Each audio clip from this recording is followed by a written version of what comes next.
Hey, yep, back at it. Thanks for putting that up on the media. You're welcome.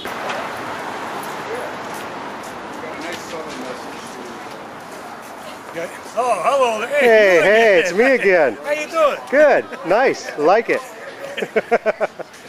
Good job, buddy. I like the big red balloon there too. Yeah, that is.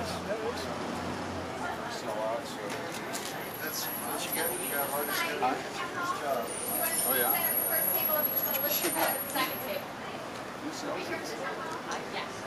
No, I mean, you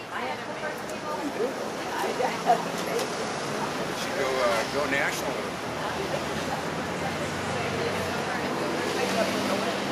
The nice thing about it is you don't need to any further explanation. Everybody knows exactly what one word means. No names necessary. The blank is easy to fill in.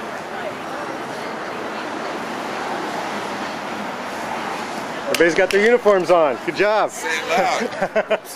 Thanks. You betcha.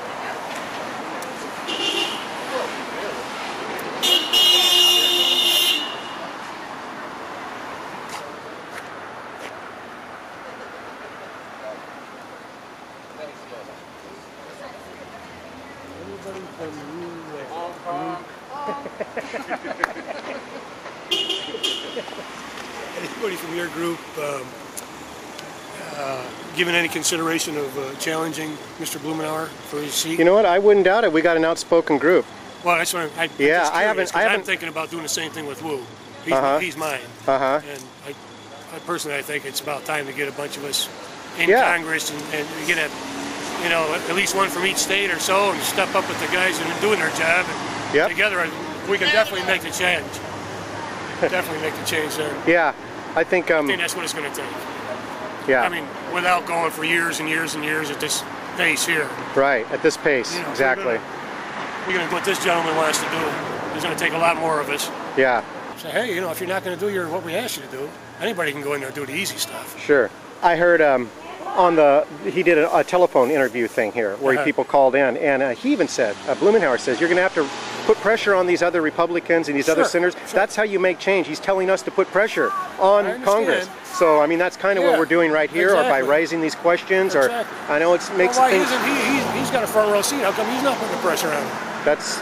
You know, I mean, that's very good question. That's what we asked him to go that's do. what we want him to do. Wyden had the same response over here. Said, have you contacted your congressman? So Wyden, have you contacted yours? What's up, guys? Good point. Good point. I know.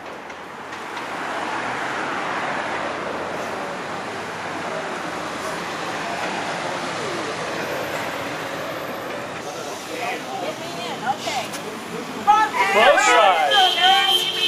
Both sides. All right, double good. I got you outclassed on Flash. Oh yeah, you got the red going on. So, Yeah. well, this is an afterthought. I was like, I got those in the truck. I'll bring it. Maybe I'm not sure.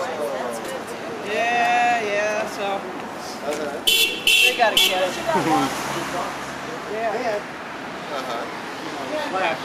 So I put it as like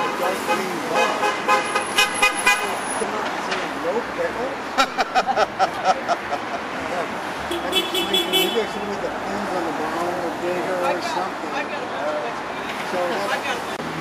Because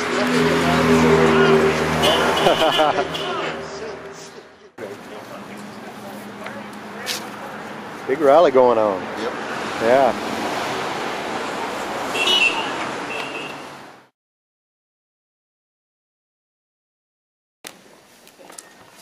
My name is Joe Walsh, and I'm a Liberal Democrat. I've been a Democrat for 40 years. Before me, my father was a Liberal Democrat. For 20 years, after he came from Iowa. I think I have the right to say to you, Congressman, I don't believe anything you say. I don't believe anything Pelosi says. I don't believe anything Reed says, Emmanuel, or Chuck Schumer. We are now approaching 4,000 of our soldiers who are dead. If you add numbers Afghanistan, we surpassed 4,000. If you take the numbers for PBM, it's a ratio of 1 to 16. For every soldier that dies, there are 16 that are injured. You can do the math. It's over 60,000. There are now 1 million, 0.2 is 200,000. To get that number in your head, you could take the bodies and put them from head to toe, from Chicago to New York and back to Indiana without stepping off the ground. That's what 1 million bodies. So I ask you, Congressman, it is great that you signed that. It's a little step. It's great that you signed a letter to the President of the United States saying you do not fund anymore. And 70 others join you. Now, this morning, there are 82. That is small steps. So I ask you, how many bodies will it take until impeachment is ripe?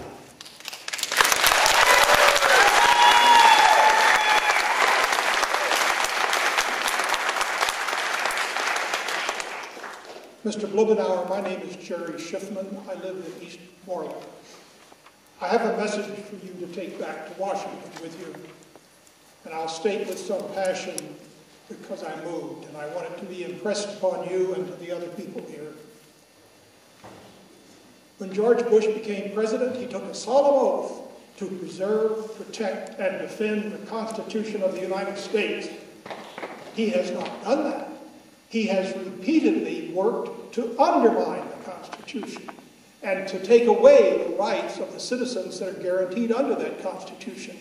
This is the worst crime any president can possibly commit.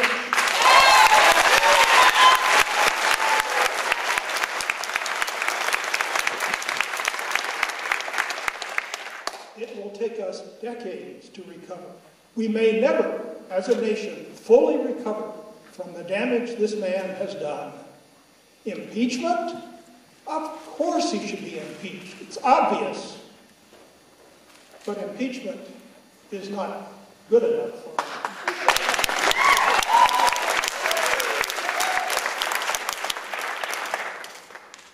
him. Impeachment does not go far enough. This man is a traitor. He should be tried for treason.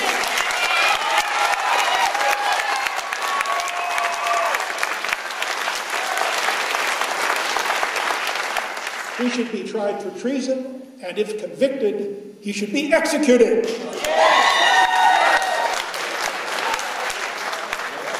In public.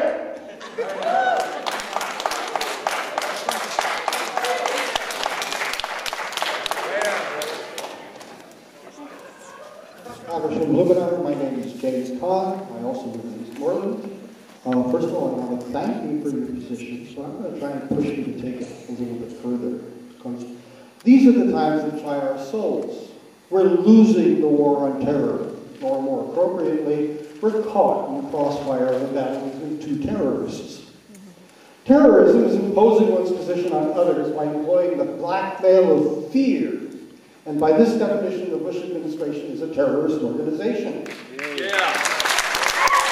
And succeeded in intimidating the Congress, meaning, unfortunately, you and your colleagues. Now is not the time for the bland to lead the bland. It is the time to reassert the cardinal principles of the great American experiment in government. If this means impeachment, if this means governmental gridlock, or if this means endless filibuster, so be it. Otherwise, this government of the people, by the people, and for the people shall indeed perish from the face of this earth.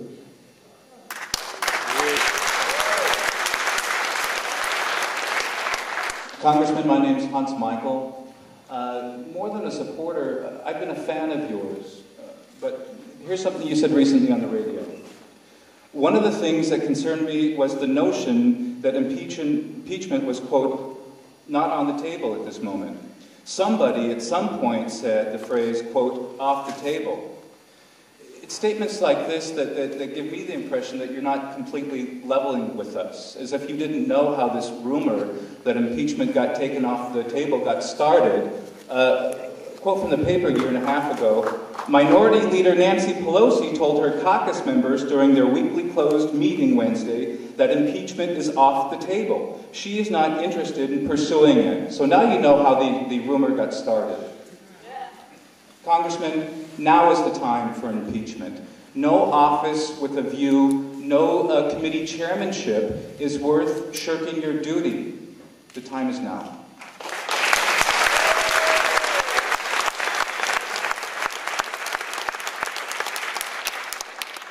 Hi, Congressman. Thanks for having this, and thanks for taking this step. My name is Christopher Lazo. I live in North Portland. I work with an organization called Jobs with Justice. We're a coalition of over 80 different organizations, mostly labor unions.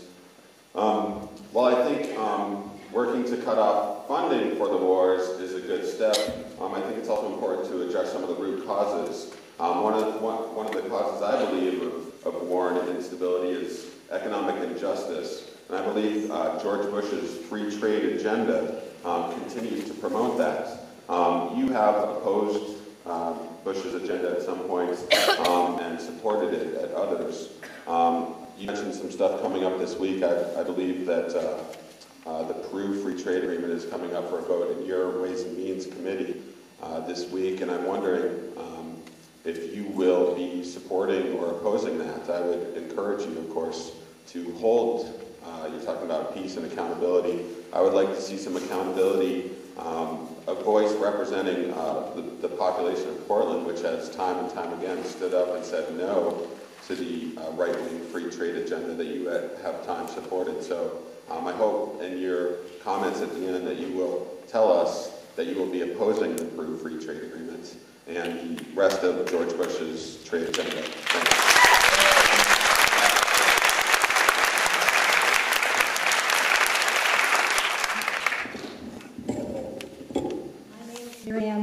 And I congratulate you on signing the declaration, Congressman Blumenauer. I'm a C-SPAN junkie, and I love watching the real goings-on, and I can't believe how the Democrats, what are we doing? They're so kind of quiet about being polite to the Republican filibustering and whatever, but the people, we, the people, need our Constitution back. I agree with most of what everyone has said here about impeachment being necessary just to right the ship for all the wrongs that have occurred. I heard Bruce Fein, who wrote the articles of impeachment on Clinton for the Republicans, he now is saying we need to have impeachment proceedings, or at least talk about it in the Congress. So please, take seriously the, is it article, I mean it's Amendment 333, the proposition that your colleague Kucinich has put forward. So hopefully, when you go back to Washington, please think of all the people who aren't here who feel like we do. Thank you.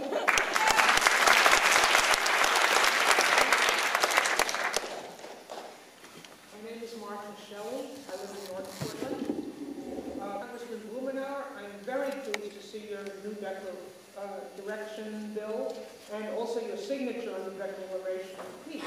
These are great first steps. However, in the past, Democrats have proposed or voted for bills that were defeated and have not made a serious fuss about their defeat. It's time to make an enormous fuss. This war is bankrupting us, yet Mr. Bush wants another $200 billion to pay for it next year. $200 billion for war. But he will veto a bill for $7 billion per year for children's health care. The Senate and the House may get this bill passed, but what are you going to do if Bush vetoes it? It isn't enough for a few lone congressmen to vote no on the appropriations bill. We are asking you and other Democrats and Republicans, if they want to stand up and shout, to speak out every day in the halls of Congress, to refuse to be silenced or intimidated or swift-voted into impotence.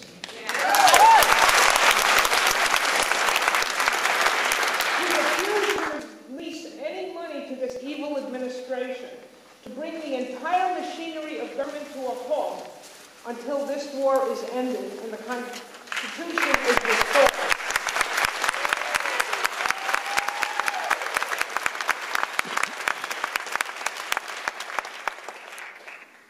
Hello, my name is Arthur Stamoulis. Thank you, Congressman, for being here, and thank you for signing the Declaration of Peace.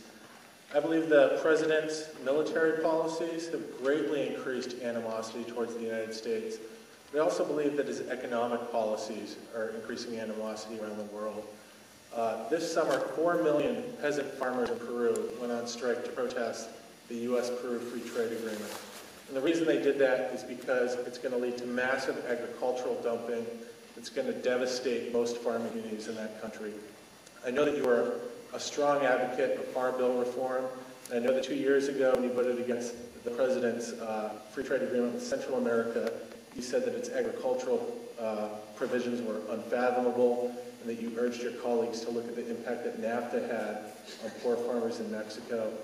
Please, Congressman, when the Peru Free Trade Agreement comes up this week in the House Ways and Means Committee, vote against it. I know it has new labor and environmental provisions that are a step in the right direction, but most mainstream environmental and labor groups in this country don't think that they've gone far enough to support it, even on those grounds.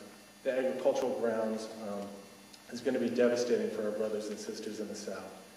Please, be consistent with your past votes and vote against this. Thank you.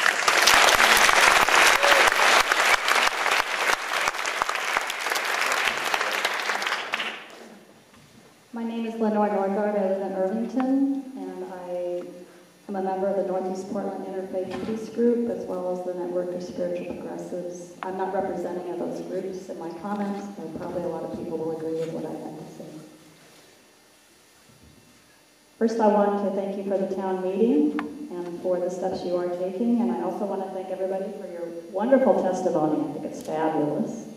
And I agree with everything except for executing Bush. I'm not down with capital punishment. But trying him for treason and sentencing him accordingly would certainly be appropriate.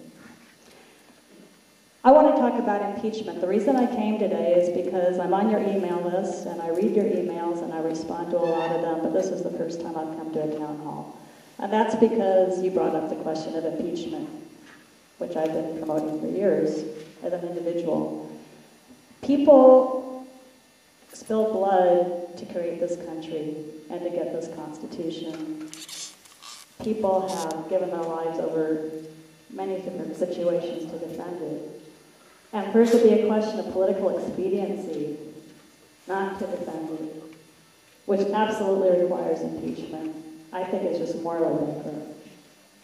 I totally support whoever said this should be at the top of the agenda. Impeachment should be at the top of the agenda.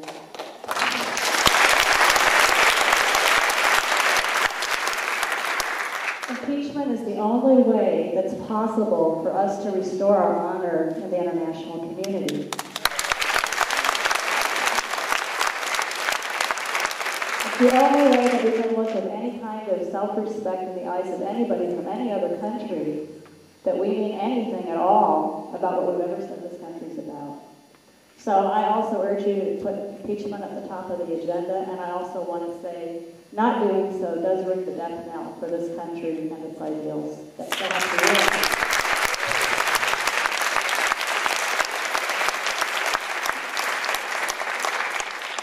Congressman Blumenauer, my name is Don Hines. I live in Portland, Oregon. First I want to thank you for being here, and I want to acknowledge the tough job that you have. I think amongst our Congress, a lot of us are very disenchanted with the corruption and the partisanship and the lack of integrity in our elected officials. And I think you are one of the few that stand on your integrity, and I want to acknowledge that.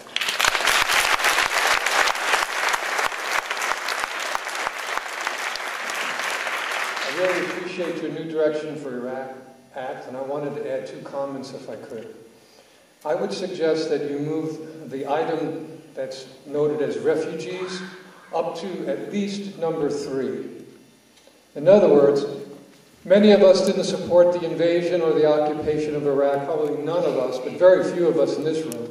But nonetheless, that's occurred. In the name of the United States, our government, these people, And the refugee crisis there is one of the most horrific humanitarian crises in the world today. There are over 2 million people that have been displaced with no hope of a land to return to, any resources, nothing. So I would suggest that as a people, as a government, we move this item up to very close to the top of our foreign policy agenda. We begin to take care of these people.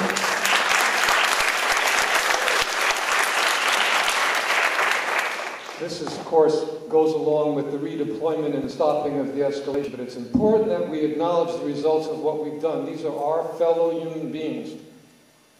And the other comment that I would make is about no permanent bases.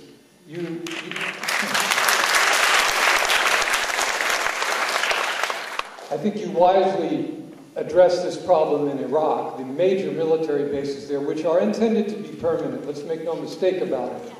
But can we not say no permanent bases overseas at all? Do we need that presence in the world, or can we be a force for peace?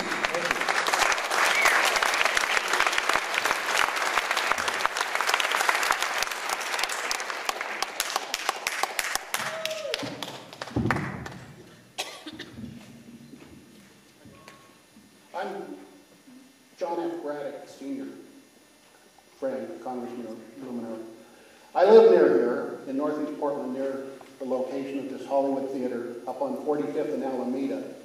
In front of that house is a tree that has a display of photos from the life of a young Marine who died on July 2nd, 2003 in Karbala as a result of an exploding cluster bomb in a minefield that we laid with a weapon that we should not have been using there.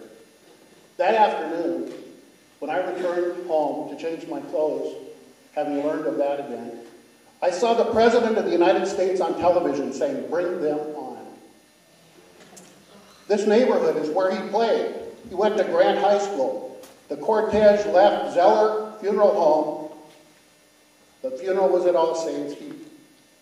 I could throw a rock to where we got on the freeway to take him to his grave. His mom, my sister Lynn, is here, wearing a shirt like mine.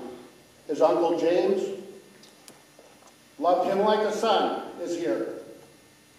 His Aunt Sally, his Aunt Katie, and there's lots more of us that feel this way. Please come up and see that photo show on my tree at your convenience. Drive up, walk by, leave a flower, realize there is real loss in this. Courage is what we expect of our elected officials.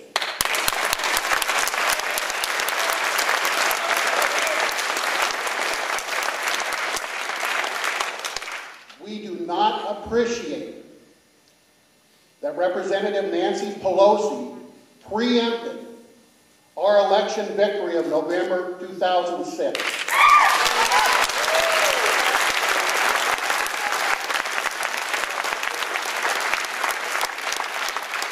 Appeared on 60 Minutes and said impeachment would not be on the table. We did not vote for Nancy Pelosi, Congressman Blumenauer. We voted for you. Right.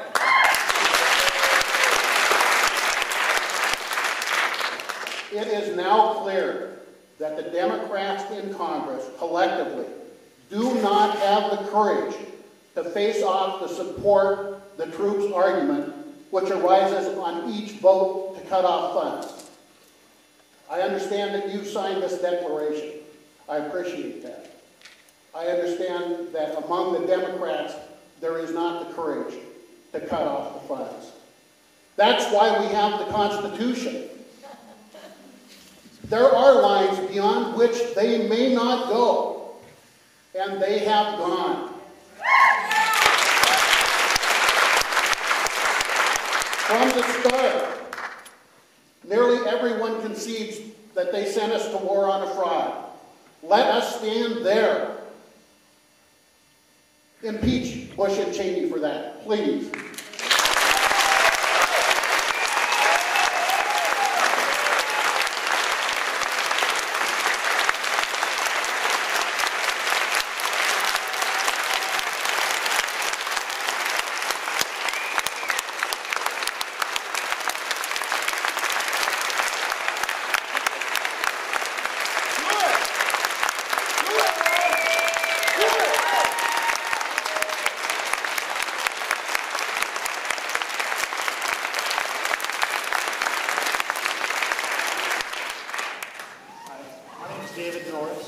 actually here to talk to you about the economic crisis that is facing this country. It's a time when only Congress can actually act to prevent the crisis that's coming. Historically, house prices have been about 2.5 to 3 times median family income. Right now, they're 5 to 6 times. This is a bubble artificially created by low interest rates given by Greenspan during the recession from 2000 to 2003. By continuing to slash interest rates, he tried to prop up the economy when actually the market was way overpriced in 2000 and was due to come down. The exact same thing is happening now. Last week they slashed the interest rates by 50%, or half a point, and it's really just a way of transferring wealth from the poor to the super rich.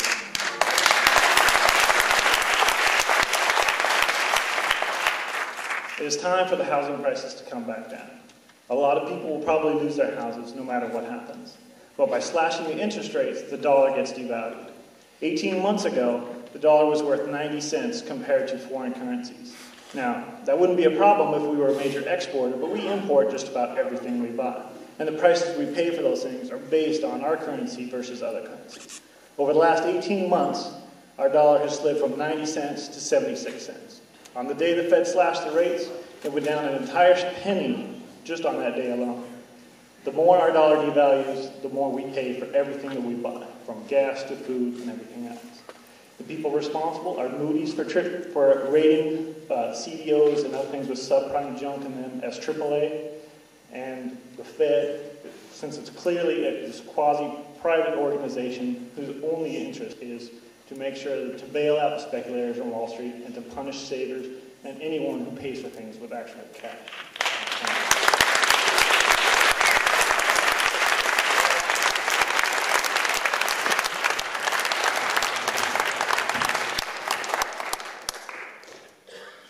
I'm Carol Lerner, and I love Oregonians.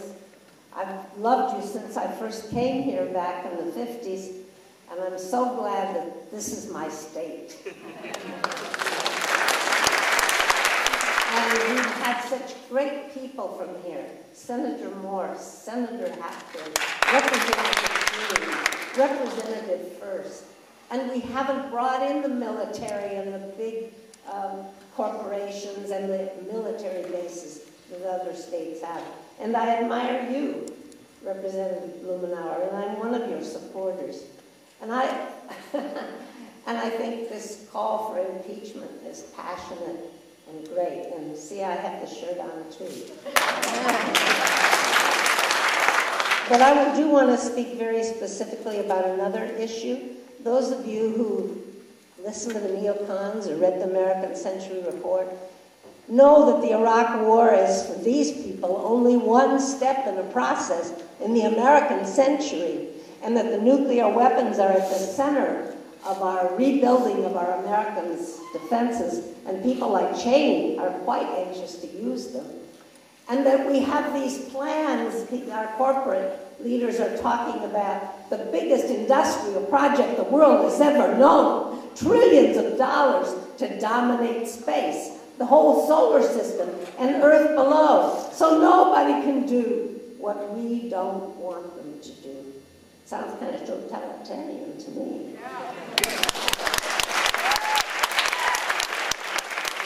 But I wanted to just mention to you one measure lurking there in Congress that you have supported before, and suggest that you support it again, because it's one that we need to lift high in the election as part of the debate. And this is House Resolution 68 by Lynn Woolsey, which lays out the nuclear weapons policy, well, my time's up, and the space policy that we need to follow. And I can't tell you about it, you'll have to read it yourself.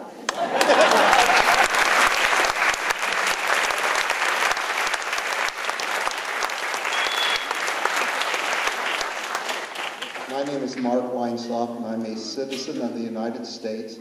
In August 9th, 1974, Gerald Ford took the oath of office because Richard Nixon was going to be impeached and convicted in the Senate. And Gerald Ford said, "Our national nightmare is over." where our national nightmare is back, and we've been in it for 6 years. Because George Bush and Dick Cheney think it is their country, but I remember it says, we the people, this is our country. And if we are going to solve the problems and even end the war in Iraq, we must impeach them and pray that we can get enough support to actually convict them in the Senate. If we don't do it, even if we don't win an impeachment, but if we don't do it, what we're saying to generations to come is that it's okay to lie us into a war, actually to steal an election, to spy on us illegally, and you can get away with it. And that is not what this country is. I mean, where has my country gone? I want my country back. I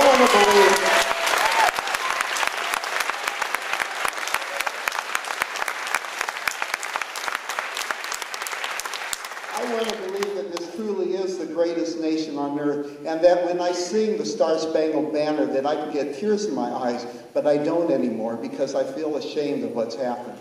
So I say we must impeach. That will invigorate the Democratic Party like you can't believe. And I want to say one last thing about war. Jimmy Carter said it so well. He said, killing each other's children does not bring peace. It never will.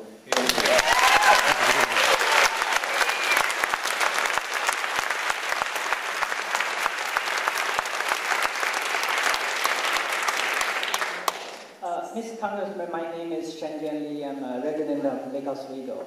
I believe there is something much more powerful than the weapons.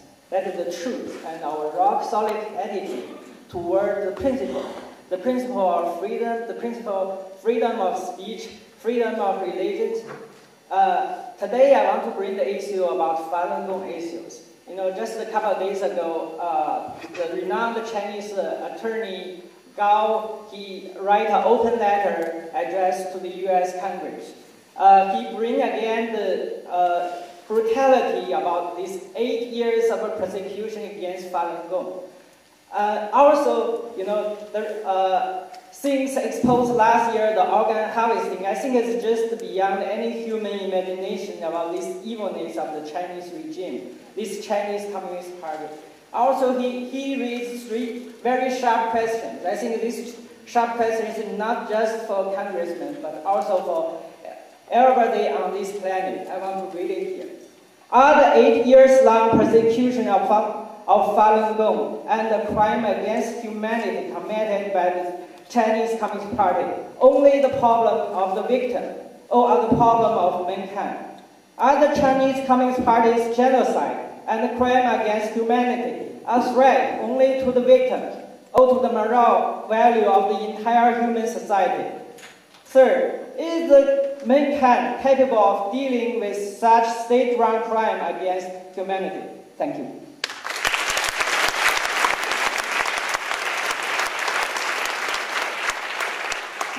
My name is Linda Ethier, and I'm a constituent. I want to speak about something that you brought up, which is Blackwater. I feel that this rise of the private mercenary army is a severe threat to our national security.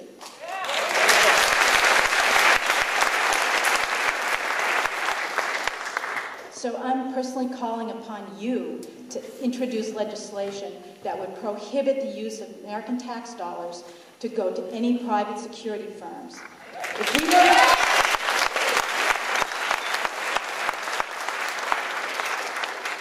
If we weren't paying all these people to support the war in Iraq, people would be a lot more aware of what this war is actually costing us in lives and in dollars.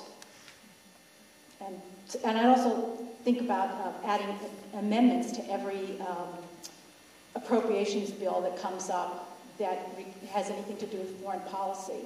Because I don't think the State Department should be using private contractors for their security. If the United States military can't support our own diplomats, that's sending a really bad message to the world.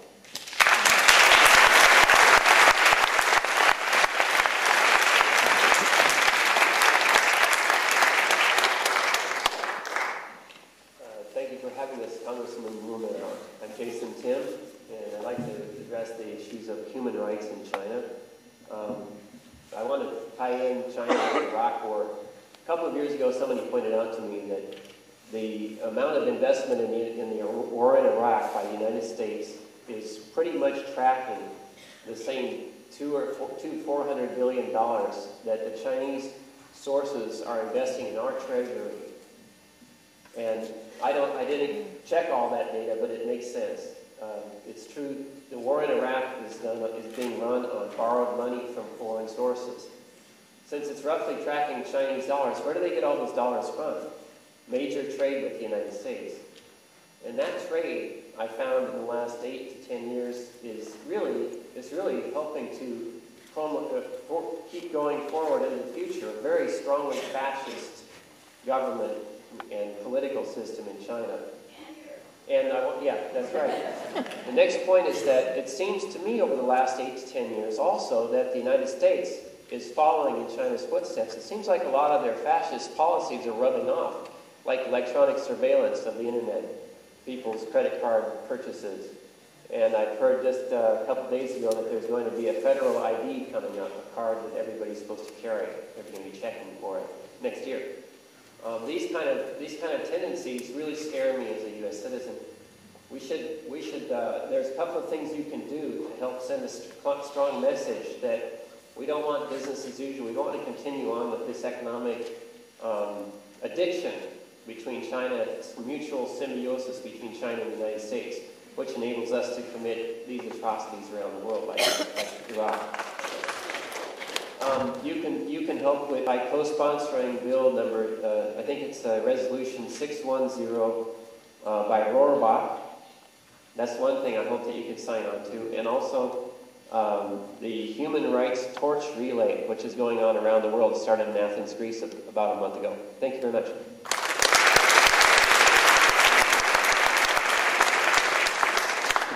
Hello, my name is Jeanna Michelle Story, and I'm from Irvington. And I just wanted to share with you a thought or two, one of which is that I believe that George Bush and Dick Cheney are the worst things that have ever happened to this country and are leading to our destruction. This country's destruction if these things are not turned around. So I am a believer in impeachment, but I think that's almost too good for them.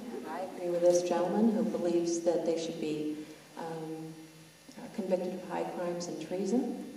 And have you looked at that, and what might you personally do to see that this comes about? Not only impeachment, it's way too good for him. If he's only impeached, he'll be wandering around a little bit later like O.J. Simpson. You know. It'll be the O.J. Simpson syndrome for Bush and Cheney, and I'll tell you what, they deserve worse. Thirdly, I guess, is that you see people here with their banners having to do with 9/11. I don't want to ever believe that 9/11 was an inside job. I've looked at almost everything that has to do with the documentation of 9/11. I too believe it was an inside job, and I would like you to look at all of the documentation and get behind doing something in regard to this.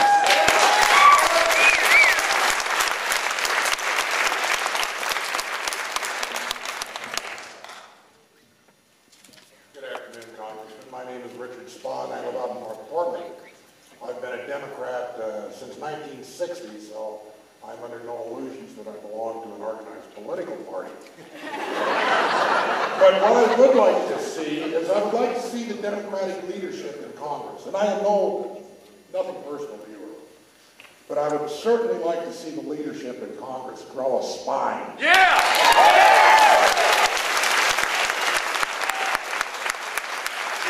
We have the House, we apparently have the Senate, but this gang of crooks keeps rolling us. They get anything they want. Nobody stands up to them. Impeachment must be back on the table. Tell that to Speaker Pelosi, because you're going to lose your base, and I'm the base. I believe in two things: money in the pockets of working people, and my country being strong and respected throughout the world. This thing is not doing it now, and it doesn't look like my party wants to do it. You know, my God, these so-called free trade things.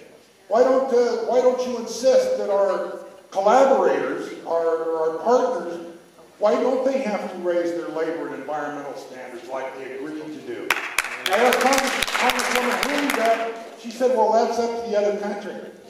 How come we can be forced to allow Mexican trucks free access to our highways, but we can't make Mexico raise their labor and environmental standards? I want you to go back and say, grow a spine. Back in the day, we all served. This Constitution means a lot to me, because 8 years of my life were spent protecting and defending it. And you allow this guy to sit in the White House and says it's just a damn piece of paper. Yeah. Thanks for...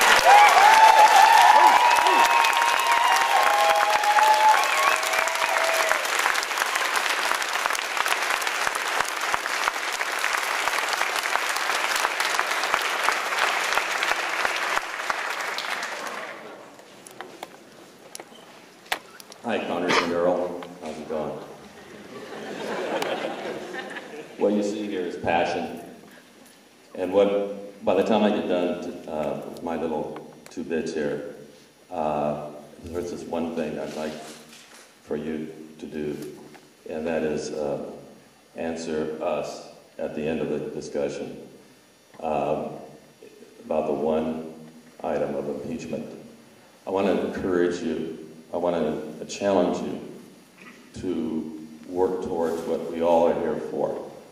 I'm part of a group called Veterans for Peace. It's just a small handful of us to go to the city council, get a site, and put a peace park here in Portland, right along the river. It doesn't take very much of your effort to get others in Congress to believe in something that's very important for all of us here. We're your constituents, and we would like for you to represent us once again, Earl. I am all for livable cities. I'm for the streetcar, I'm for transportation. You've done a great job on that, and the farm bill as well. But let me just get to one point here, and that is that while we have this man in office, this guy, Bush, and this is from the nation, he still runs the occupation of Iraq, approves or vetoes laws and budgets, makes political and judicial appointments, issues federal regulations, negotiates treaties and trade agreements, and controls a swollen network of surveillance and law enforcement agencies. Indeed, thanks to the implementation of the unitary executive theory and the unprecedented use of assigning statements, Bush may be the most powerful and dangerous president in our history. I'll give you a few statistics. Since World War I, 4% of all that have died were civilians in that war. In World War II, it's 46%. Now, it's in the 90% of this war. So, one of the things that's important is for you to understand that all of this has changed. Our hearts and minds have changed to the worse, not in just this country, but in the world, when this president has been in power. What it's going to take is a phenomenal effort on the Americans' part to bring back what we represent in this country. We cannot, your time is up. Begin to continue this war. I'm sorry. Before anybody drags me out of here. Well, yeah. Courage. Courage. That's all I emphasize.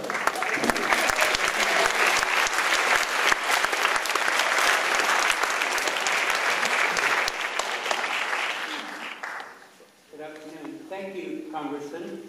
I first want to thank you for being one of the 50 co-signers of the Jubilee Act that is before the House of Representatives right now. My name is Terry Stahl. That's T as in Terry, not J as in Jerry, as the letters from your office keep coming back. I am here on behalf of the Lutherans for Justice. I am here on behalf of Lutherans for Justice in the Holy Land, which is the ministry of Central Lutheran Church here in Northeast Portland. Our group's mission is to work for peace with justice between the State of Israel and Palestine. As you know, Congressman, the Iraq Study Group concluded Iraq cannot be addressed efficiently in isolation from other regional issues, including the Israeli-Palestinian Act. And they all deal with the importance of resolving the Israeli-Palestinian conflict, and recognizing Palestinian state. However, in the last month, or a little longer than that, Israeli Prime Minister Omet announced that the U.S. has promised another $30 billion in military aid over the next 10 years to Israel. Now, there never will be, members of our congregation have visited Palestine, and to see where Palestine is today, and the Palestinians were since 1947, with the UN resolution to allow Israel a state, Palestinian government, or Palestinian lands look like Swiss cheese. And as I want to close this up, there will be no, wait a minute, I get a little excited here. So.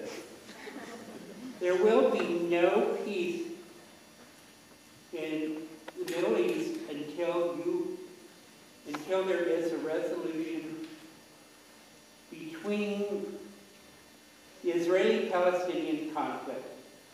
My answer to you, my question to you is, what measures do you personally support that will help the Palestinian people? There will never be peace in the region, including Iraq, unless the U.S. has a much more balanced dealings with the Arab world. Thank you.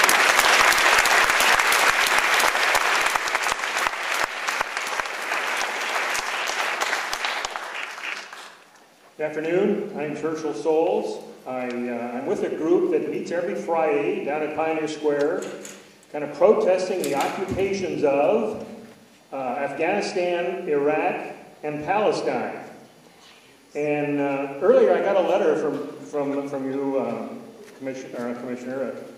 Congressman, saying that you wanted to go back to Afghanistan. Now it turns out we bombed Afghanistan because of this terrorist attack on the Trade Center, killing 20,000 innocent Afghanis. I think that's not a tragic mistake, as maybe I've heard you refer to this possible intervention in Iran like possibly a tragic mistake. It is a crime to punish 20,000 innocent people because there happened to be a terrorist training camp in the country. I mean, there's got to be a better way to do it. I'm here to kind of talk about impeachment, and I can't understand why impeachment is off the table. It's got to be some kind of a secret deal that Ms. Pelosi has made back there. I wouldn't mind knowing what that secret deal is. Every day we have people being tortured by forces of the United States in Guantanamo and camps around the world. This has got to come to an end. I want you to cut off funds for the military. On another point I want to make is depleted uranium. That is something that is a detriment to U.S. troops as well as to every living person in the countries where we drop the bombs.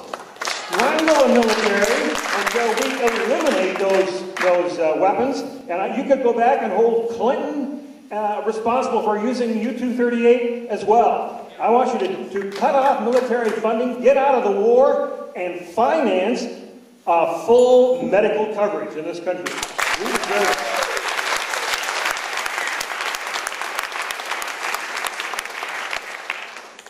Good afternoon, everyone in the audience, and I give you the privilege for being here. My name is Joe, and I teach at Jefferson High School here in Portland. I've taught for 5 years and worked in schools 11 years, and that's why I'm here. Earl, you have no courage. Okay? You don't have any. I see courage because I see students 3 out of 5 students in my classes live in poverty. And I saw Jeff Wheeler and other politicians from Portland stand up in the auditorium and tell my students that they had to be creative when Oregon cut school budgets 5 years in a row. And I guess I should be thankful to you, Earl, because for the first year, Oregon did not cut our budget. We just kept it at the same. But with inflation, that's a cut, okay? Do the math. And you're a coward, and you don't have the guts to come to my classroom. You do not have the guts to impeach Bush. You don't have the guts to start an investigation. And I saw you speak to me and my mom on Killingsworth at a cafe, and you said that you would not impeach because it would be too costly. But you didn't say what the costs were. Was it cost to embarrass you if you impeached and lost? Was it some deal that you made with Pelosi, that Pelosi made with Bush, that Bush made with the devil?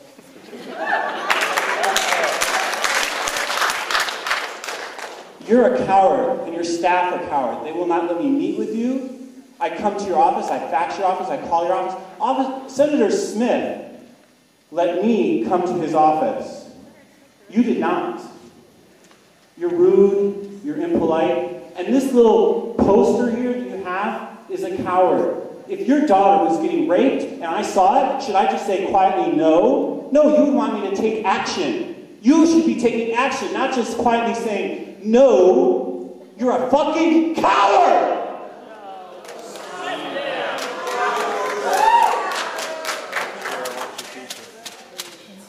Good afternoon. Thank you for this opportunity to speak.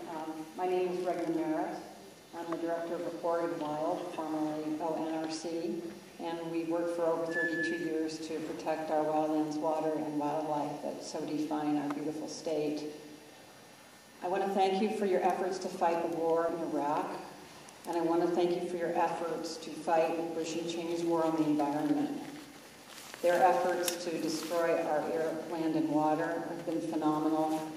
And as you well know, they turned back the Roadless Area Conservation Rule as one of the first acts when they came into office, which took away strict protections for 58 million acres of our most pristine forest and water supplies. You have signed on to national legislation to turn that rule into law, and we thank you for that. We also thank you for work on a regional level to keep water in the Klamath River. Again, Bush and Cheney in particular, got involved very intimately in the manipulation of politics down there, and in that way, we witnessed the largest salmon kill in Western history. And there were hundreds of commercial fishermen and recreational fishermen who lost their livelihood as a result of that salmon kill and Cheney's intervention to prevent water going to the river. Lastly, you've worked closely at home to protect the Mount Hood National Forest, and right now there's a bill that's in the Senate. We appreciate your efforts and your leadership in Congress to forever protect the old growth and drinking water supplies on Mount Hood.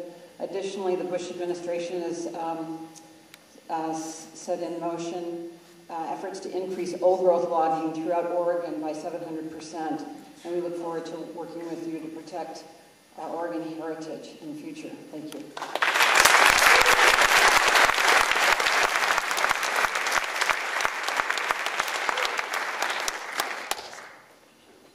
Hello, my name is Alex Aronson. I live in Southeast Portland. Thank you, Congressman Blumenauer, for coming today. Thank you for signing this Declaration of Peace. I think it is clear that it's more than just a poster. It's a really important step. I think we've heard a lot of very well justified anger today about an immoral war being perpetrated by all measures, a pretty evil president. I'm worried that a preoccupation with trying to impeach this president is getting in the way of what should be our real priority, and that is ending this war. And you know, maybe impeachment is the answer to ending the war, but I'm not. Yes. Yes.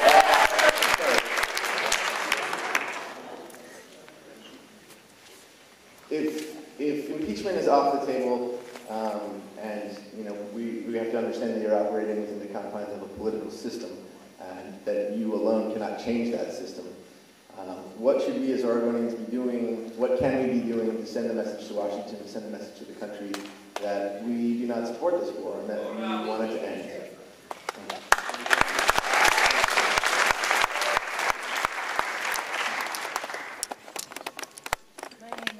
Weber. I'm here to represent myself. I'm a citizen of the United States. I live across the river.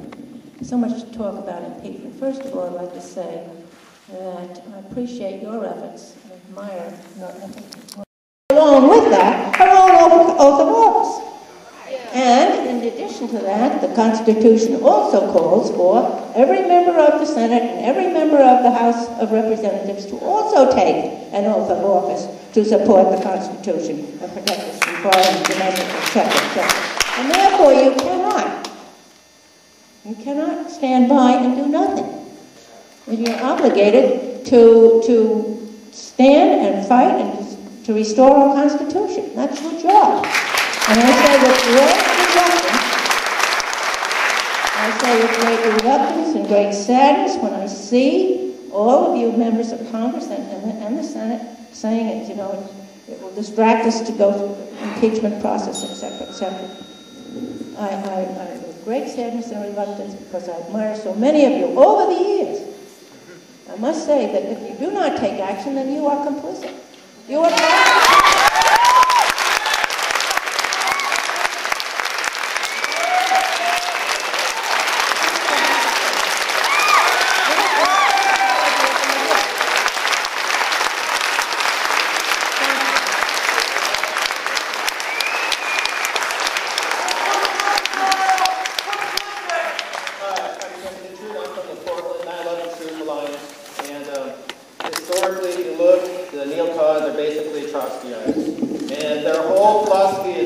Deception and lies. And if you look at 9/11, it's all deception and lies. Bin Laden couldn't have NORAD stand down. Everybody knows that. Towers can't fall. Free fall speed.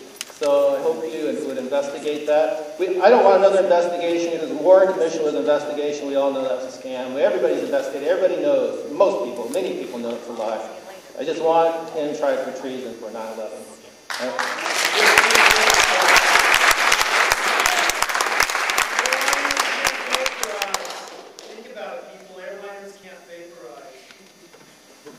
My name is Marty Richards. I'm in Portland, and I want to thank you for this, for what you've done, for the opportunity to speak.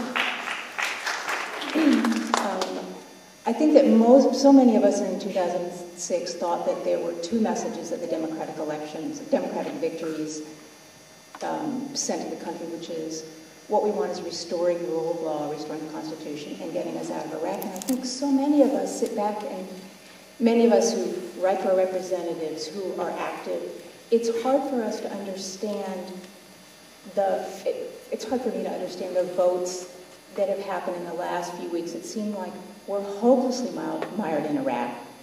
And I guess I have more of a question, which is I really want to know what you and your colleagues are going to do to get us out of Iraq and to keep us out of Iran. It's just like, that is, listening, those of us who are listening, hear that drumbeat rolling. And that's it. I think that's basically what I want to know. I appreciate your efforts so far. I appreciate your signing this declaration, but take back to Congress that, you know, that there are two things I think that people really want. What's been expressed so eloquently here is restoring the Constitution and keeping us out of another war and getting us out of this one just as, you know, as fast as possible. Thank you.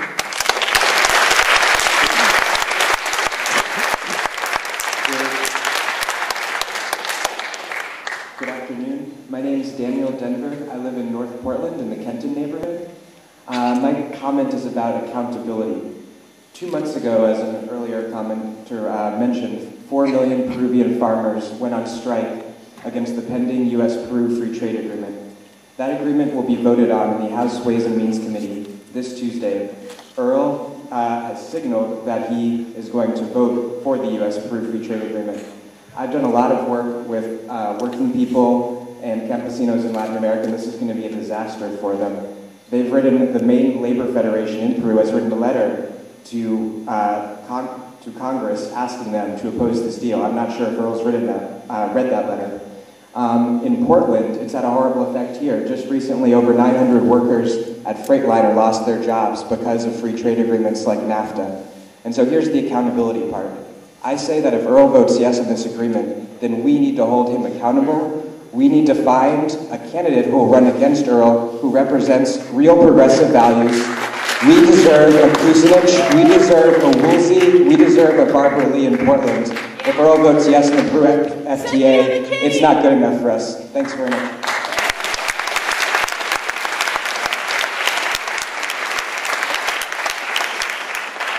Thank you very much, Earl, thank you very much for coming today and for listening to us and taking notes. My name's Jack Herbert.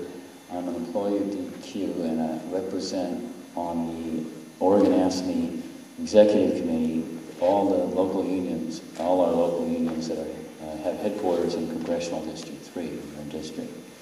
And we are taking a resolution to the Oregon AFL-CIO Convention to oppose all of Bush's free trade agreements. And I'd like to give you a copy of that resolution.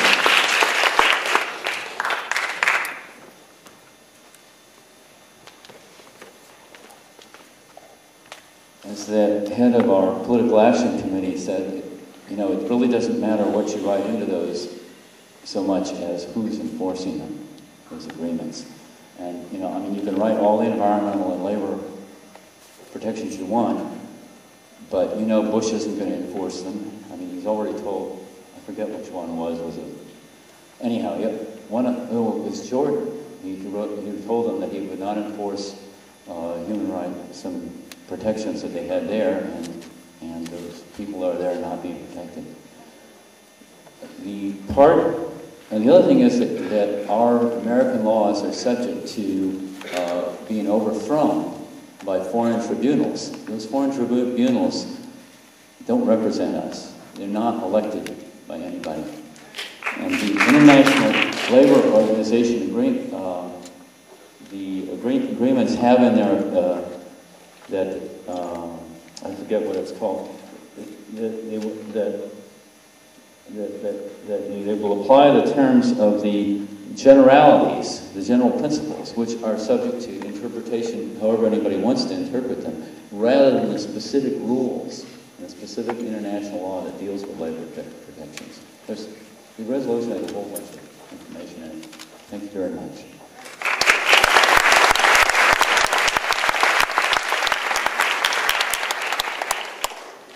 My name is David Gabrielson. I'm from Beaver Creek, Oregon, and I'm not going to thank you for being here because as an elected representative of the people, I feel this is part of your job.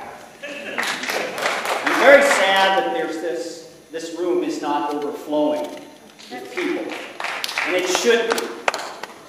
The reason that there are not more people here, I believe, are twofold. Most Americans are not having to make any sacrifice for this illegal war, other than those who have relatives or children in there fighting, being wounded, and dying for it. And second, many Americans, like myself, feel that we are not being listened to by our elected representatives. Now, I hope that you will be able to tell from my words and my tone of voice that I am very disgusted, fed up, and angry at you and the rest of the spineless Democrats for not doing the will of the majority of the American people. All of you, along with Wussy Boy Reed and Queen Pelosi, and the rest of the spineless Democrats we elected in November, have clearly demonstrated that you are more concerned about your political careers than you are about doing what we, the elected people, the people elected you to do. Hold George Bush and Dick Cheney accountable for their ever-growing laundry list of crimes against the country, the people, and the Constitution of the United States of America now. Mr. Blumenauer, do I make myself clear? Thank you.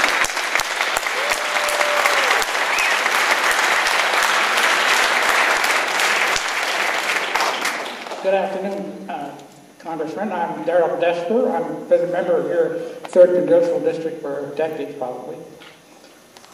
I am a retired civil engineer. I consider myself a rational person. I think the government is kind of broken. I think there's passionate people here in this room were talking about impeachment, but it's not going to happen. It can't. The Constitution is not written for the majority, it's written for the minority. There's just as many passionate people on the other side. They're wrong. And I don't know how to qualify it or help you like that, except I think these people in the red shirts are beating the dead horse. I think that the thing where you want to put your passion is to involve yourself with the democratic process. Perhaps joining, doing more work for the Democratic Party. Maybe rename the Republican Party. I like to call them Republicans. Because they don't seem to want to do anything. And we're not doing much ourselves, and I really can't blame you. Representative Pelosi, she's in charge of, 435 people. 438 if you count 3 that can't vote, And she doesn't, she's herding cats. So I don't blame her none for saying, that impeachment is off the table. President Bush will only last another 13 months because when November comes around, we'll have a president-elect unless the Supreme Court goes in again. But for 2 months, he'll be as lamest of lame ducks. So really, we got 13 months to go up. Thank you. We're running out of time. We have time for about 2 more people on either side. If you didn't get a chance to speak today and you'd like to write something out, we've got the sheets out in front that you can fill out and we'll follow up with you on them. Just make it short. Let them all speak. My name is Dominic Miller. I live in the Northwest. I think impeachment is entirely warranted, but I am afraid, notwithstanding the passion and the apparent unanimity of people in this room, that an impeachment proceeding which does not have the groundwork laid properly and that will be stillborn. Witness the failure this last week of Senator Webb's very reasonable amendment to require equal time at home for soldiers who just risked their lives for a year, and that even failed. My God, we heard last week that 1/3 of the people in the United States still think that there was a direct connection between Saddam Hussein and 9/11. 90% of the people in this country who were in a poll did not know that the Japanese Americans were interned during World War II. What we need is a education, a remedial education for the American people. And I think it would be helpful if you and other prominent congressmen, people in America who have enough public eye enough would stand up and make and detail day after day after day in speaking and in writing the lies of this administration, and to do it in such a way that it calls forth libel or slander suits in order to get it onto the front page, because otherwise Fox News is just going to shut you down. And so, if some people had enough courage and deep pockets to call forth a libel suits and call their bluff by presenting the details of their lies, the facts, that would be really good. If you did that, I think you would have 50 million people in this country contributing to your defense team, money to your defense team, to defend yourself against a libel suit. I wish you could do that.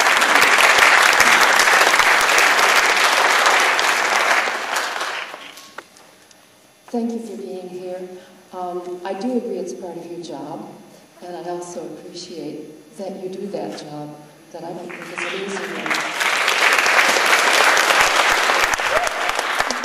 My name is Beverly Kubel. I'm in Southeast Portland, and I definitely want to encourage you to get behind impeachment. I think we have to have that. And I do feel that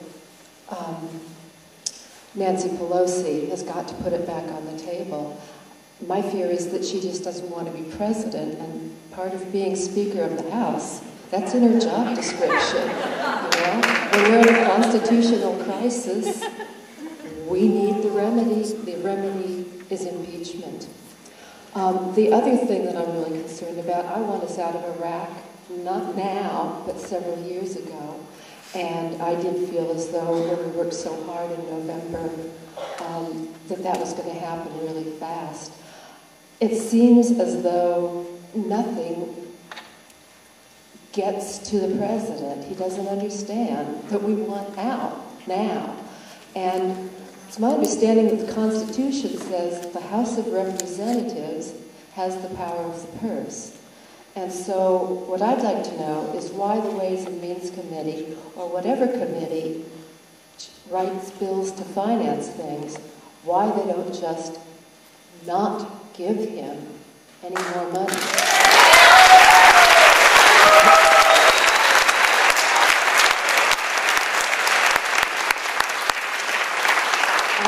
I believe that that is the best way to support our troops.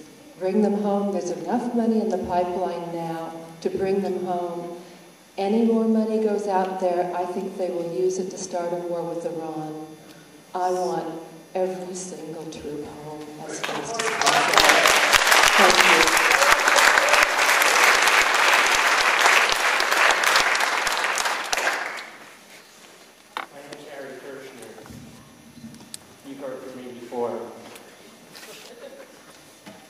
I ask you to pledge now to filibuster any new appropriations. You can talk, Earl. I ask you, the people of Portland, stop worshiping false idols. Earl Blumenauer is not a coward. I agree with much of what you had to say. Earl Blumenauer has the guts to stand against what the overwhelming majority of his party wants on impeachment and defunding. He doesn't want to impeach war criminals and people who commit crimes against humanity. He doesn't want to call for a ceasefire for an immoral and illegal invasion of Lebanon and Gaza. He votes twice for the supplemental, the $100 billion earlier this year.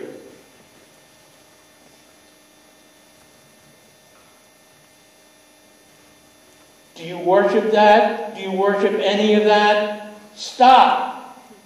Do not support people like this anymore. Look for other leaders. Look for someone to run against people like this. There's no reason that we have to accept this.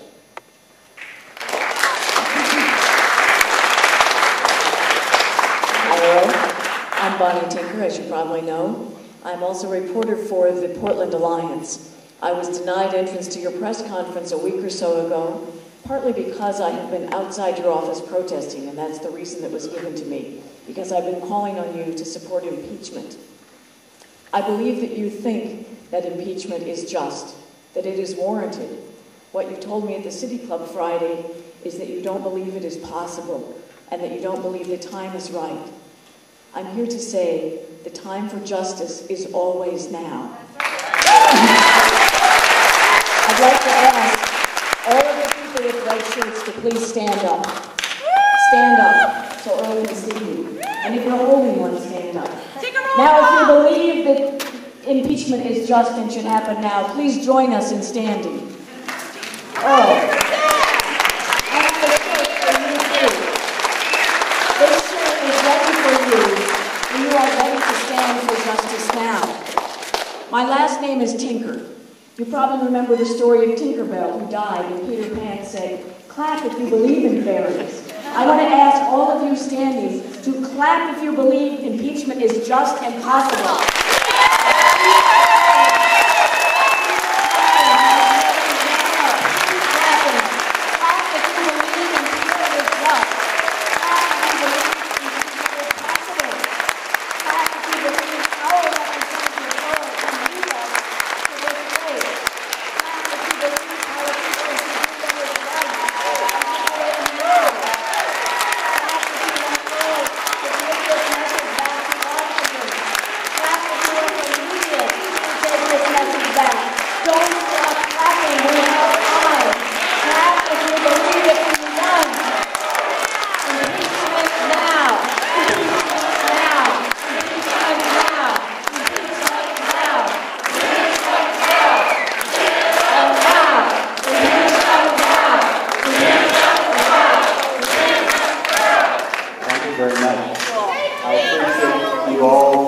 being here with us.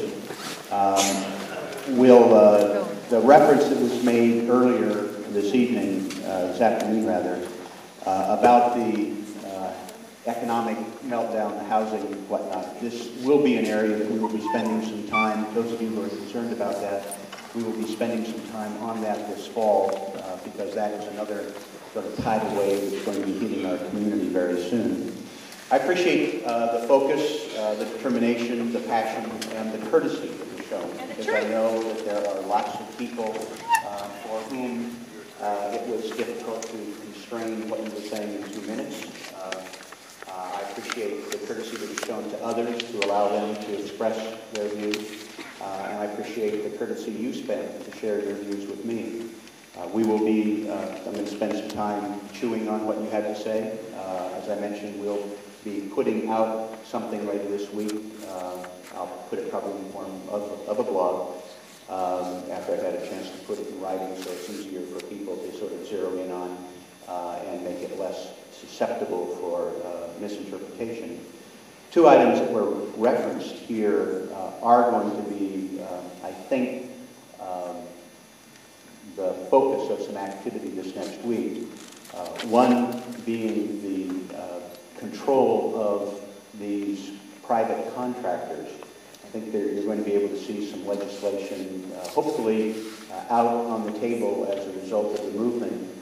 I've been having conversations with a colleague of mine, David Price from North Carolina, over the course of the last couple of months. It looks like because of the tragic front page events and finally the Iraqi government that we claim is sovereign pushing back, that it might actually be able to make a difference. And to a couple of folks who made very impassioned comments about the needs of the 2 million Iraqi refugees and another 2 million who are displaced internally, I'm getting a sense that the legislation we've been working on and has been introduced in the Senate by Senator Kennedy, and more recently the chair of the House Foreign Affairs Committee, Tom Lantos, has been working on that, and I get a sense that something may be breaking loose on that. 2 items to be looking for this next week. Thank you again for your courtesy and spending time with us. Say something about impeachment. Say your comment on impeachment. What is it, Earl? Say it. What's your position? What's your position? You represent hundreds, thousands of people out here. I have already, if many of you have seen the statement that I have written earlier on impeachment, which some of you disagree with. As I said, I will process what you're saying here this afternoon, and I will give you some feedback. I'm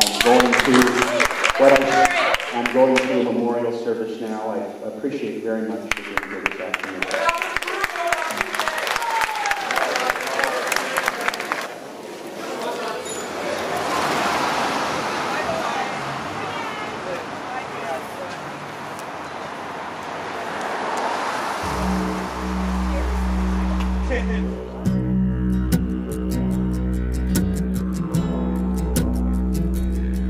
We gotta rise up, rise up, rise up.